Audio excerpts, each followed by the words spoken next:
السلام عليكم ورحمة الله وبركاته. أصحابتي أنا حالي كسر هذا القناة كنا فضلنا هدي أنا قاعد سبسكرايب نودي بالك البرو سيادة نقطة دعوتين كواد حتى هرنا للجوجتنا وكما حسنتها للجوجتان كذا إن لسي جوجة أدبا وما حسنتهين runtii waxaan sidoo kale aad ugu mahadcelinaya asxaabta nagu soo biirtay runtii waxaan leeyahay soo dhawaada aad ba u mahadsantihiin gacmo furan ku soo dhawaada emailni laga jecel yahay insha Allah taala gabaray ma ku dhiban tahay dhiiga caadada ama periodka makaa maqan yahay dhowr bilood maxay ahayd ku dhawaad sanad makaa maqan yahay ma ku xanuunsataa markuu xitaa ku imaanayo xalkiisu aad u wanaagsan aad u fudud ma sha Allah dhakhtar aadan u aadin ayaa idin wada insha Allah taala like inoo dhaha noona share galaya insha Allah taala haddaba gabaray hadda inta soo sheegna aad ku dhiban tahay ama oo dhiiga caadada kugu dhicin periodka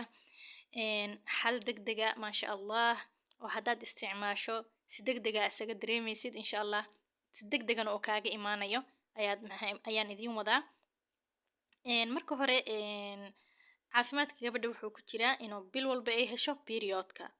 periodka haddaad bil walba hesho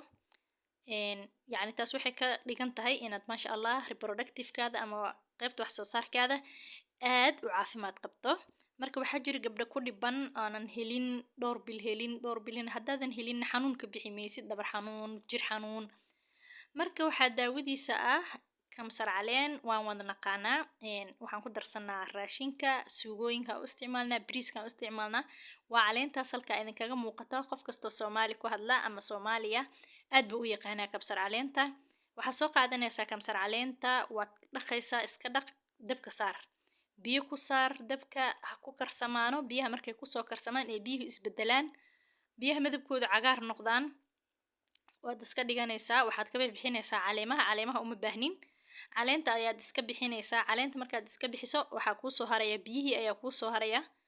biyihii markay ku soo haraan weel ku shubo ama tarmuus ku shubo biyahaas waxaa la rabaa ayagoo diiran ama qandac ah qofka sidii u yaqaano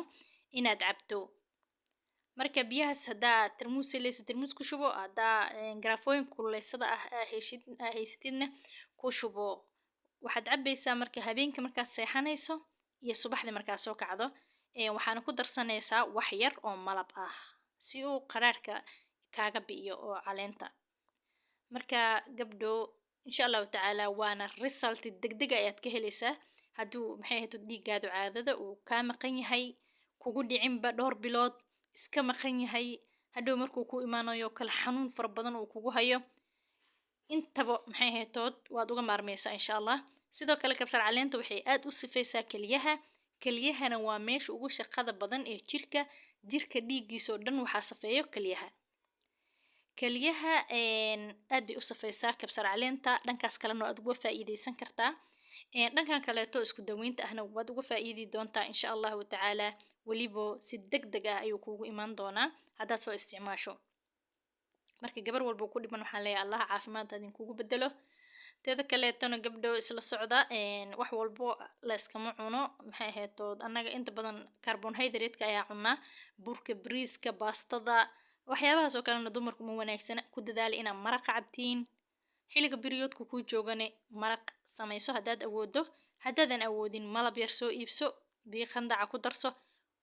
waxa jirkaada wasaq ku jirto dhan wuu ka soo bisaarayaa malabkaas iyo biyaha qandaca xilliga periodku ku joogo ama dhiiga caadada haddaad cabto aad buu tubooyinka kugu nadiifinaya wax wasaq ah kaaga harhari maayo soo dhawaada ayaa idin leeyahay mar kale aad u mahadsantihiin soona tijaabiye gabdho